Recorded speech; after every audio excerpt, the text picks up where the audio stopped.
Hey guys, welcome back to our channel Rajdev Crazy Logs. Please subscribe, like and share, comment. ఈ రోజు మనం వెళ్తున్న place Lepakshi. అసలు ఈ లేపాక్షి ఎక్కడుంది? హిందూపురం నుంచి 15 కిలోమీటర్ డిస్టెన్స్ అయితే ఉంది. ఎంతో నైపుణ్యంగా శిల్పాలు చెక్కిన ఆ అందమైన ప్రాణం పోసుకున్న శిల్పాలను చూస్తే అక్కడే ఉండాలనిపించే చారిత్రకమైన ఆలయం ఇది. ఈ ఆలయంలో ఎన్నో ప్రత్యేకతలు అయితే ఉన్నాయి. అవేంటో తెలుసుకుందాం. నాతో పాటు మీరు కూడా రండి.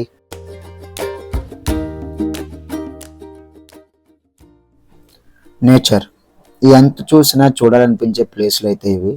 నాకైతే చాలా బాగా నచ్చింది. ఇప్పుడు మీరు చూస్తున్న రోడ్డు శ్రీ ఘాటి సుబ్రహ్మణ్య స్వామి టెంపుల్ నుంచి లేపాక్షికి వెళ్ళే రోడ్డు ఇది. సో రోడ్డు అయితే అంత పెద్దగా అయితే ఏం లేదు, కాకపోతే ప్రకృతి మధ్యలోంచి ఉన్న ఈ రోడ్డుని చూస్తుంటే వా వర్త్ వర్మ వర్త్.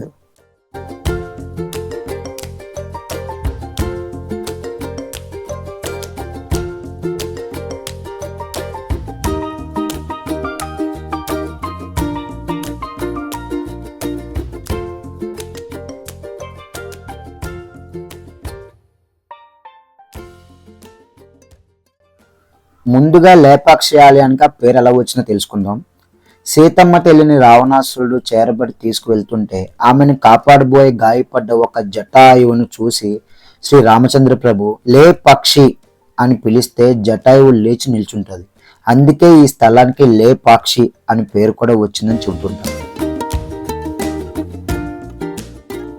మరో కథ ప్రకారం చూస్తే అచ్యుతరాయులు కోశాధికారి విరూపన్న రాజు అనుమతి లేకుండా ప్రభుత్వ ధనంతో ఆలయం అయితే నిర్మిస్తాడు. నిర్మాణం చాలా వరకు అయితే పూర్తవుతుంది. కళ్యాణ మండపం నిర్మాణం జరుగుతున్న సమయంలో రాజుగారికి విషయాన్ని విరూపన్న వ్యతిరేకులు చేరవేస్తారు. దీంతో విరూపన్న ముందుగానే రాజు విధించబోయే శిక్షను తనకు తానుగా విధించుకుని తన 2 కళ్ళను తీసి కళ్యాణ మండపం దక్షిణ వైపు ఉండే గోడకు విసిరి కొడతాడు. అలా కళ్ళు విసిరి కొట్టిన ఆనవాళ్ళుగా అక్కడి గోడపై నుండి ఎర్రటి గుర్తులను స్థానికులు చెబుతూ ఉంటారు. అలా లోప అక్షి కళ్ళు లేని అనే పదాల ద్వారా ఏర్పడిందే ఈ లేపాక్షి అని కూడా చెబుతారు.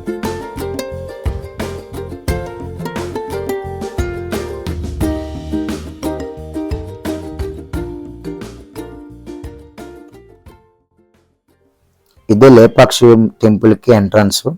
సో ఇక్కడ నుండే మనం లోపలికి వెళ్ళాలి. కార్ పార్కింగ్ ఇక్కడ 50 రూపీస్ ఛార్జ్ అయితే చేస్తారు. సో బయట మనం కార్ పార్కింగ్ చేసుకోవచ్చు. టెంపుల్ దగ్గర అంత ఫ్రీగా అయితే ఉండదు. సో రోడ్ దగ్గర నుంచే మనం కారు ఎక్కడ ఫ్రీగా ఉంటే అక్కడ కార్ అయితే పార్క్ చేసుకోవచ్చు.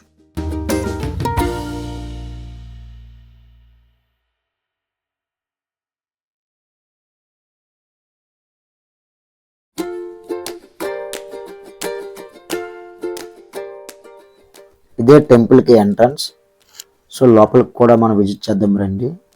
మన స్టన్నింగ్ అయిపోయి విజువల్స్ అయితే లోపల చాలానే ఉంటాయి. సో నాతో పాటు మీరు కూడా ప్లేస్ విజిట్ చేయండి.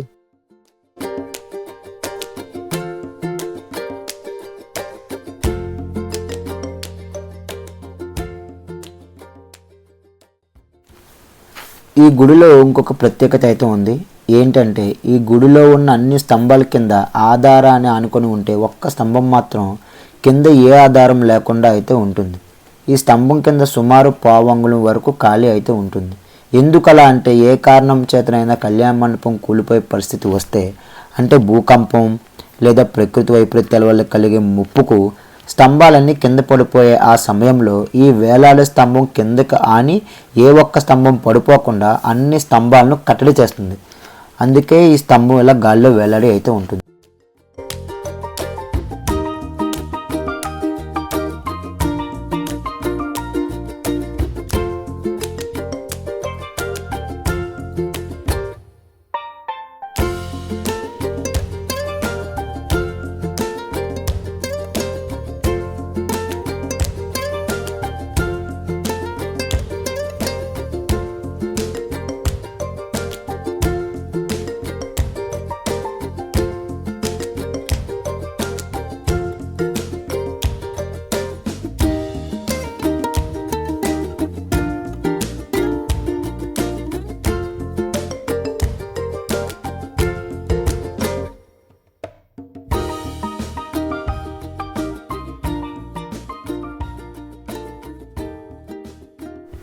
ఇదే వీరభద్ర స్వామి వారి గర్భగుడి.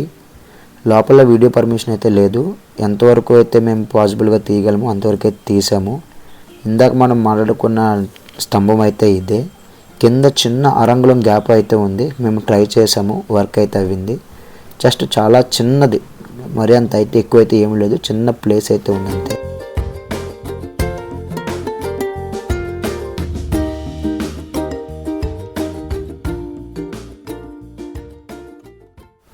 నార్మల్గా ఈ టెంపుల్ని అక్టోబర్ నుండి ఫిబ్రవరి లోపు విజిట్ చేయమని చెప్తారు.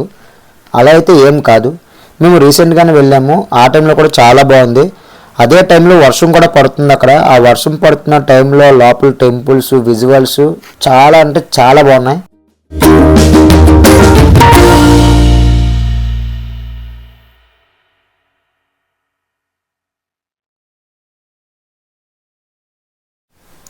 ఇదంతా వీరభద్రస్వామి మందిరం లోపలనే మొత్తం అంతా.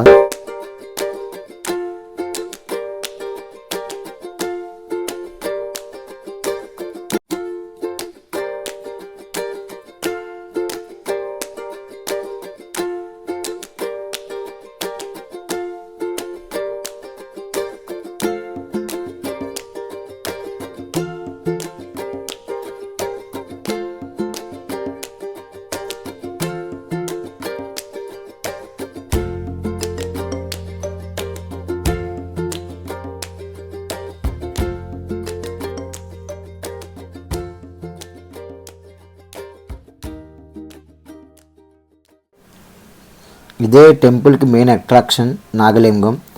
ఈ నాగలింగం కోసం ఏంటంటే 10 నిమిషాల్లో ఈ నాగలింగం శిల్పాన్ని చెక్కారు. అప్పుడు శిల్పులు ఎంత బాగా చెక్కారు చూడండి. ఓన్లీ 10 నిమిషాలు చేశారు దీన్ని.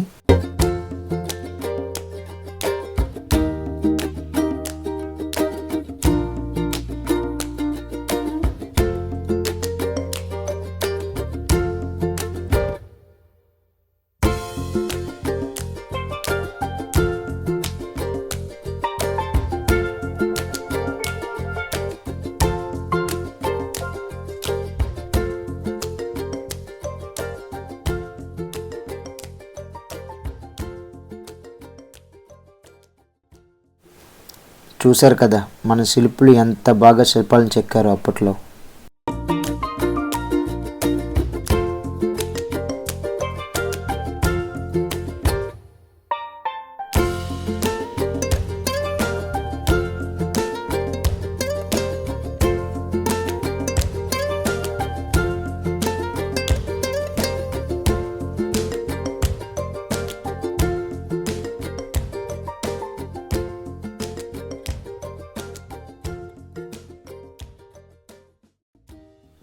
ఇదే శివపార్వతుల కళ్యాణ మండపం.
ఈ గుడిలో ఇంకొక ప్రత్యేకత ఏంటంటే మామూలుగా దేవుడు మనకి గుడి బయట నుండి కనబడతాడు. కాకపోతే వీరభద్రస్వామి ఉగ్రుడు కాబట్టి అతని చూపులు నేరుగా ఊరి మీద పడకూడదని గుడి ద్వారం కొంచెం పక్కకు ఉంటుంది.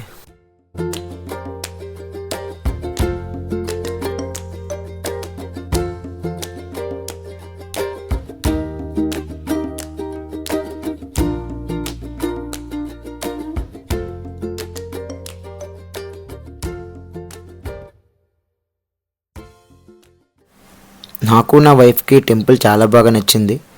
ఎందుకంటే చాలా ప్రశాంతంగా మనశ్శాంతిగా అయితే టెంపుల్ అయితే ఉంది ఇక్కడ.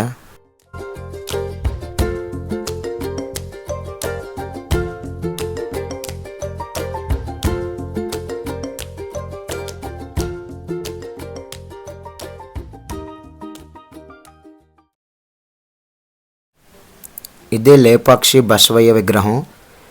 ఇది టెంపుల్ బయటకు వచ్చిన తర్వాత అయితే మీరు చూడవచ్చు, బయటనే ఉంటుంది టెంపుల్ బయట అయితే ఇది.